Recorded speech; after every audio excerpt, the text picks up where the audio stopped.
Hi, my name is Preetika Rao, and today I have a very special guest with me.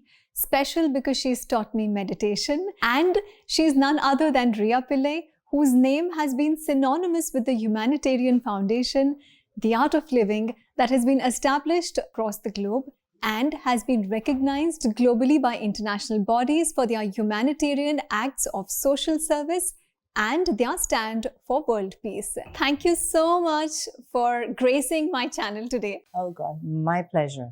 And I'm honored. I'm honored to have you because you have taught me meditation and it means so much to me. I think the meditation that you teach, especially the Sudarshan Kriya, we'll speak about it.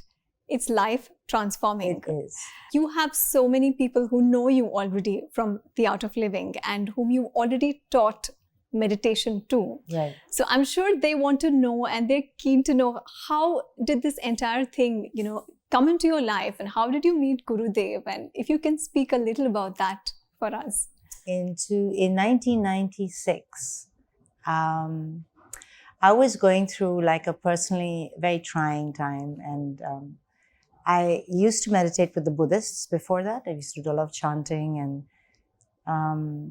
and then this whole personal issue took place in my life, which was a very large experience that I found very difficult to handle. Post that, I was in New York and I was with some friends, and I said, I used to meditate, and I used to make me feel so calm, and I kind of lost touch with it, and I really want to get back to some form of meditation. And they said, there's this thing that this girl, Sangeeta, teaches in Bombay, and they didn't know the name of it. I said, why don't you call her up and ask her? And I knew her socially, so I called her up and I said, Sangeeta, I believe you teach this thing which has a bit of meditation to it, and I'd like to join in. And she said, sure, I'm starting a course on the 1st of July. I said, okay, that's my birthday. So, I took it on from there, and I never looked back. It was, as you said, changed my whole life. Right. But then I had this preconceived notions of gurus, actually. And I thought most of them I was a little skeptical. I thought, they tend to exploit the vulnerable when people are, have a lot of fear, or they're weak, or, and they're in need of, and very often they're taken advantage of. So I always had that thought in my head, and I was not open to the whole aspect of a guru. Mm-hmm. And I did the basic course of The Art of Living, and then I said, this is something I'm going to learn more about, and I did the advanced course. And then in those days we had to go to Rishikesh to learn more, if you want to explore deeper into this whole aspect of breathing techniques and meditation. And so I went to Rishikesh, and I met Guruji there for the first time. And because of what I experienced with Sudarshan Kriya, which was Sudarshan Kriya, just I've meditated before, like I said, but for me, that it changed my life. I mean, it was in this huge Transformation. It was on another level. And when you experience something as deep as that, you become actually really quiet about it. It's very difficult to speak about it because the experience is so profound. Right. So I knew then that I was going to take it further. I knew then I was going to explore this. But we are all, I was in the fashion entertainment, the business, and I used to be doing double shifts of modeling and so it was unheard of at that time. Now a lot of yoga and it's become very hip. It's the thing to do. Right. Whether you're in India, whether you're in America, you just do these things now. Right. But then it was like, what are you doing? I mean, you're only in your 20s, and why would you do something like that? And so you had to kind of work against the flow and work against the grain. And I took off to Rishikesh, and I spent 3 years questioning Guruji. I did. Okay. Because, like I said, I had all these things in my head about Gurujis and gurus, and I think it was after 3 years of experiencing him and getting my answers to the questions that I was carrying around with me, that finally one day, when I did bow down, I did it with my entire being. And I continue to do so. So let's talk about Sudarshan Kriya, because when you taught me Sudarshan Kriya, we did it during the lockdown, Yes. almost 2 years back, June, Yeah. June, somewhere around June. Even though it was virtual, Yeah. I remember feeling so, so deeply connected. Yes. Everything, I mean, the energies were so high, Yeah. after the session, you're like vibrating on a different frequency. Yeah. They say that it has the power to clear out impressions that have been gathered over lifetimes. Yes. So can you tell us a little more about what this Kriya is all about? So, yes, before I even touch upon the Kriya, what I want to say is this is the power of grace. And this stems straight from the Guru. So it was a big, huge learning for us as well, as to how grace just transcends all barriers. There's nothing that it permeates through everything. And you're even more aware of the bigness of the Guru. I have to say that before I experienced Sudarshan Kriya and was taught by you, I believe that meditation is something you just sit with your eyes closed and shut your mind down. Yeah. But it's after that course that we did together that I realized that meditation has to be actually taught. It's a technique. Yes. And I didn't know that it can be taught in steps. Yeah. And it also, should be taught. It should be taught, right? Also the Sahaj Samadhi that we do. Oh my God, it's incredible. It's like a magic. Yeah.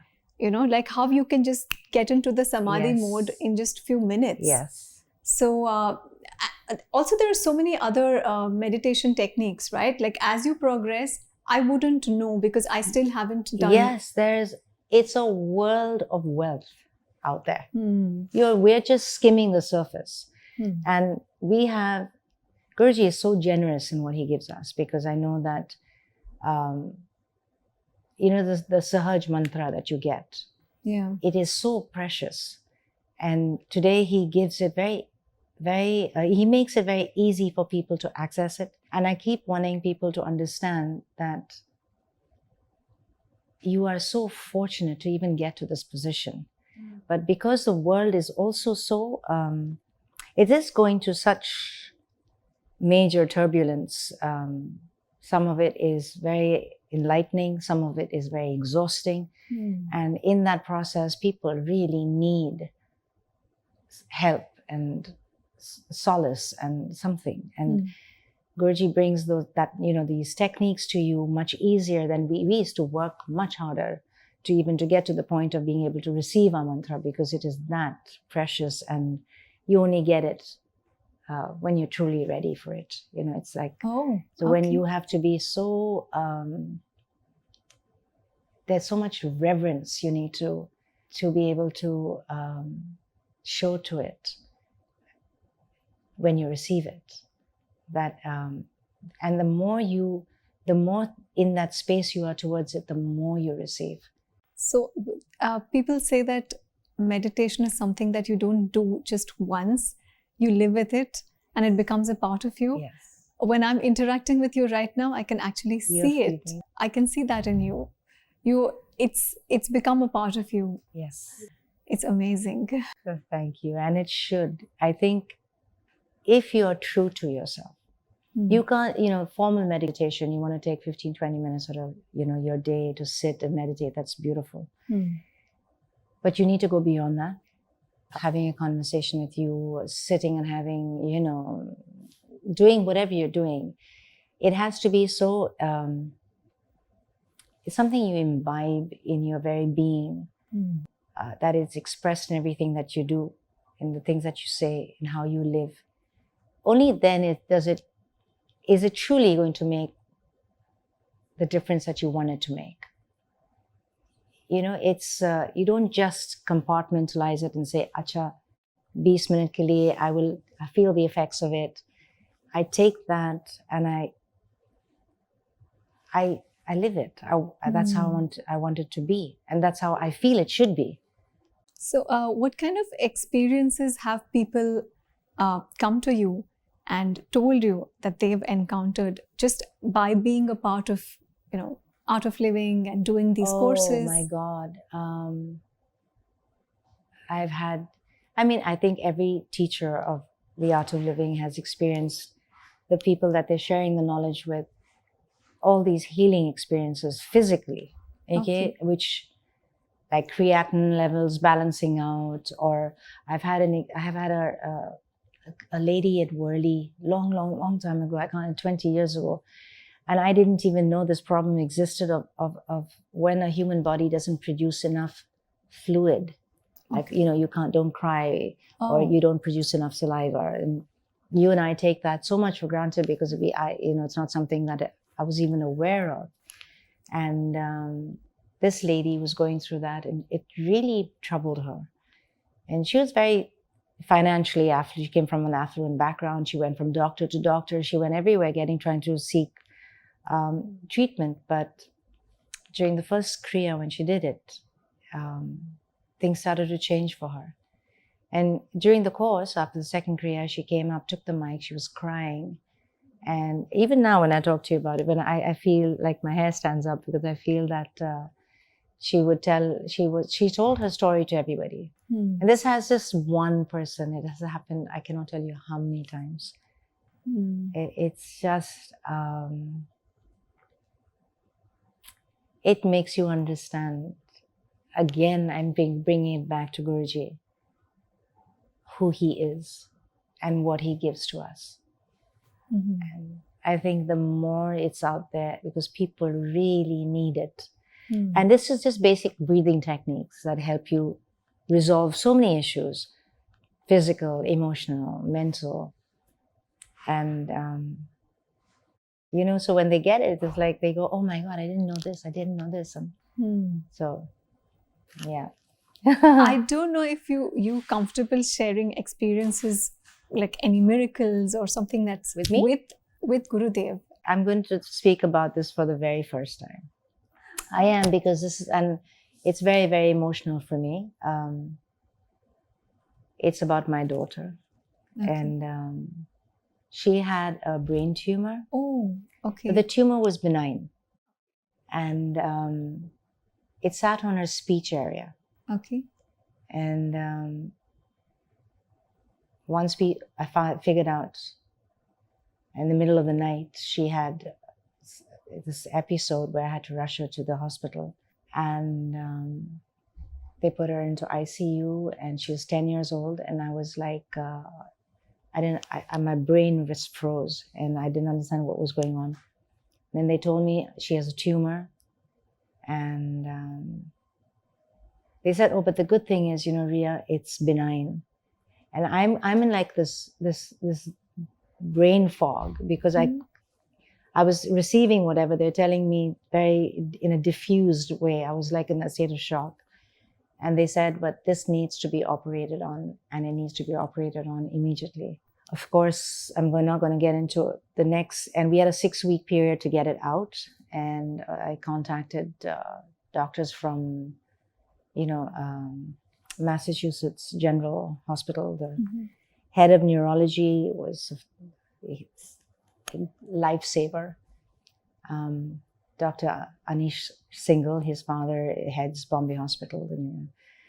So he told me, he said, "Don't take her out of India. We have a great surgeon at Bombay Hospital who will be able to do this for her." And I went to meet him, and Dr. Dio Pujari was his name. It still gets me all like rattled. And I spoke to Dr. Dio Pujari, and I said, "Doc, I have a guru, and that's the thing I know most about. All this about medicine and surgery, this is your department. But let me choose the day what I believe is a day of good vibrations or whatever it is, and I'm a big Shiva Bhakt. Mm-hmm. So I said I'd like it on a, I don't know, I was clinging to many things. Mm-hmm. And there were risks involved because it was 1 millimeter away from her speech area. So if they cut even 1 millimeter this way, she would never be able to speak again. But she needed to be awake during the surgery, and she's 10 years old, because they needed her to speak during the surgery so that they know that they're not entering that domain. And it was a nightmare. Anyway, as the surgery date happened, and they were about to wheel her, and they said, no, we're not going to risk that. We're going to put her under like general anesthesia because the risks are even higher this way. And I don't know what happened to me. I think when you are in a state of a very big experience in your life that is very traumatic, I just became immensely peaceful. And I had already discussed this with Guruji, and I told the doctor, the surgeon, I gave him Guruji's picture. I said, Doc, it's going to be fine. You keep Guruji's picture right next to her. Put it where she is. And he was so lovely. He was so indulgent and everything. So he took that from me. And as he was wheeling her, and he said, Rhea, if she doesn't speak, don't panic when she comes out. If she doesn't recognize you, don't panic when she comes out. It will come back in about 2-3 weeks. So he was kind of preparing me. So then they went in for the surgery, and I was out, and my friends were there, her father was there. And at the same time, I just put my headphones on, and I was doing the Rudra Puja chanting. Mm-hmm.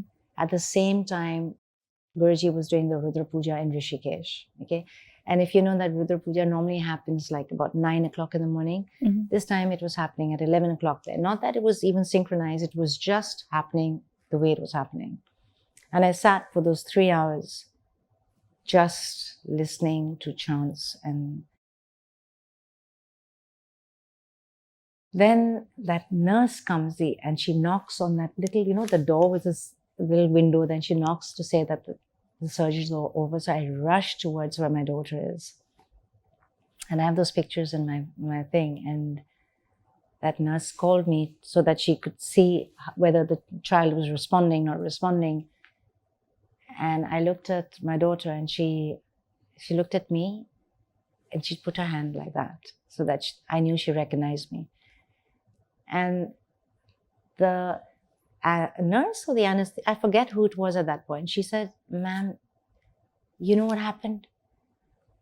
She said, we were asking her when she came, when surgery was over, that, sweetheart, what's your name? And she didn't answer. So they tapped her again and said, what's your name? And she didn't answer. And then they had strapped Guruji's photograph to her hand. Mm-hmm. And they lifted her hand and they said, who is this? And she said, Jai Gurudev. Wow. Even now I can start crying because I was like, I looked at her and I was like, seriously, I just knew then everything's fine. I just knew it. And they wheeled her into the general ICU. And because she recovered so fast, they took her to the private ICU, which was on top. And in 4 days, brain surgery, open brain surgery. I sterilized my whole house. We took her home. Of course, there was a period of recovery. She didn't go to school for 4 months, but she was fine. She is fine. And that is my big, there are hundreds of moments with my Guru.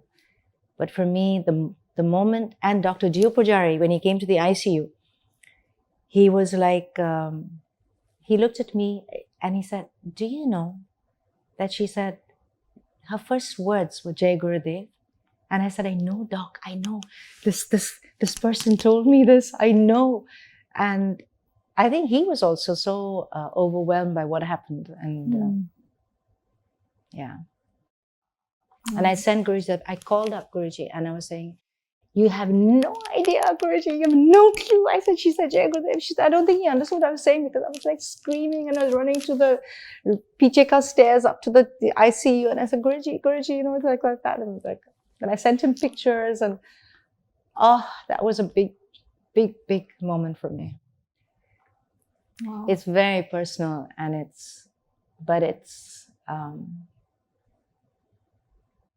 I don't know why I shared it, but I just did. Wow. Yeah. Incredible. I don't know if I should ask you any more. I know. It was big for me. Heavy. Yeah. It was very heavy. But beautiful. Yeah. I mean, she recovered like a dream. And it was, I think the surgeon himself was like taken aback as to how she responded. And now she's training in America to be a professional tennis player. There's miracles that are happening every day, all the time. If you are open to it, if you're grateful, there are small ones, big ones, medium, they're always happening. And it is what it is. Yeah. So I definitely want to tell the audience that if you are a spiritual seeker, you have that streak in you and you feel that inner calling, get associated with an organization that that focuses on channelizing your energy and trains you and brings it out, so that it's not lost. You don't just get lost with it. I would have, trust me. I am spiritually inclined. I always thought I was, but there was something missing. I felt that I need that connecting cord. Yeah. And when I discovered Art of Living and I got on the path, I felt, that I've arrived. Like you feel that you're plugged in and you feel that you connected and Yes. you know what you're in for. Yes. So nothing, I think these courses give you the power to just, face all kinds of challenges in life, because it's like somebody's there. There is an energy. There's a path who's there for you, and you just have to feel connected to it. It empowers you. Right. So it's you. This is like how we talk about energy and how we are all, just an embodiment of great energy. And Guruji is also energy, and it's that higher, purer energy that is existent in everybody. You tap into that in the Guru. And so I was having a conversation with Ashutosh Chawla ji, who's an astrologer at the Art of Living. Yes, I know. And he was telling me how these meditations and yoga can help to balance and align the chakras in the body. So I'm sure this also results in health benefits, right? Of course. So is that because of these alignment of chakras that is happening? Of course. Everything which is alignment is, you're just in perfect harmony, right? Right. And then when your nervous system is, there's a lot of balance in play, a lot of harmony in play. You can only resonate with that goodness, good energy, disease, if you just break up the word, is dis-ease, is a lack of ease, right? So when the system is easy, there's no space for any form of illness. So when your chakras are aligned, when you can try and understand it any which way, but if the nervous system has detoxed toxins, which is anything not natural to you, which is at ease, there's no place for anything to trouble it. So do you see that people today are more engaging and it's more in demand right now? Yes. In a social gathering where I don't really have these conversations, I find that they're actually, it's an earnest ask from them. You have the 20-year-olds just exploring what is essential and what is like no longer something, it's like a necessity today. Pain is one of your greatest teachers. Right. And one, it makes you seek for answers, or you want some kind of balm to your suffering, or some kind of answers to your questions. So you are going to seek, you are going to search, you are going to want to know. And yeah, so that's one angle that they come forward from. But I think the other one is also a very, they're in a good space. They want to keep being in a good space. They want to be in a better space. Wow. So it's, you're asking how to get to the same place from different angles. So, divinity. But you're right. It is so important to have people who know what they're talking about, to guide you into that space. People are referring to random, okay, chalo, we'll do it this way, or we tweak it that way. But the more subtle you go within yourself, you have to be so careful with how you, it's not a game. It's something that you need to get right.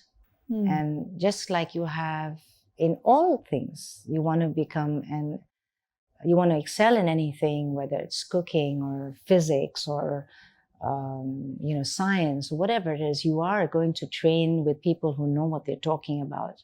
Right. And you just there's no randomness to it. You need a certain, you need correct guidance. And that's really important. Just to actually, it's really funny because it's actually all about you. And it's like, okay, Preetika, this is you.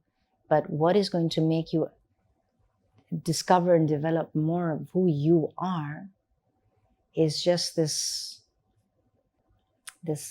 right little, okay, do that, go that, do this way, just breathe this way. And then that switch comes on. And you go, oh God, it was that easy. And I got it. Yeah. So I want to know that they say that if I'm already following a technique, a meditation technique, and then I switch over to another, maybe the Sudarshan Kriya, right. Is it okay to continue doing two different meditation techniques all together, parallelly? It's, the thing is, it's always best to follow one school of thought. Don't get things too confused. So how I would do it is that I wouldn't like to take one thing from there, one thing from there, one thing from there, and then see, okay, let's just see how this works. I would like to dig deeper into one space, understand this, take this further, see how much I flower with it, and go from there. And if I find that, okay, like I used to sit in churches I would ask a lot of questions, and I tried to find my answers, and I sit for hours in a chapel or a church, and it gave me a lot of relief up to a certain point, but then I needed more. So that's when I said, okay, now I move on, and I take from you, then I understand you, I understand what I get from you. I'm grateful for that, and I say, okay, this has got me here, but now I need more, I'm not getting more from here, so now I will go on.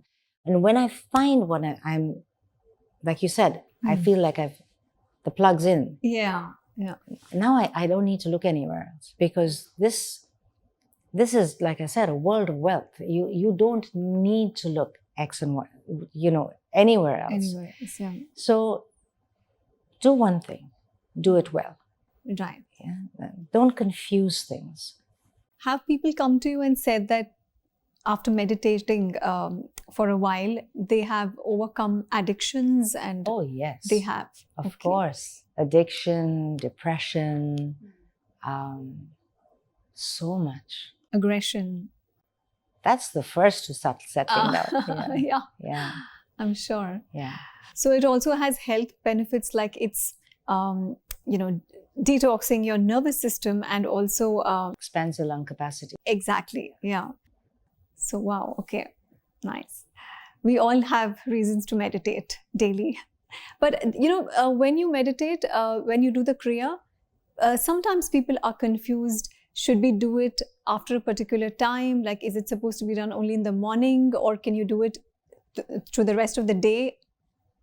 not to be done at night after sunset? So What they is- say the ideal time is between sunrise and sunset. They say it's the Okay. ideal time. But I think let's not limit ourselves.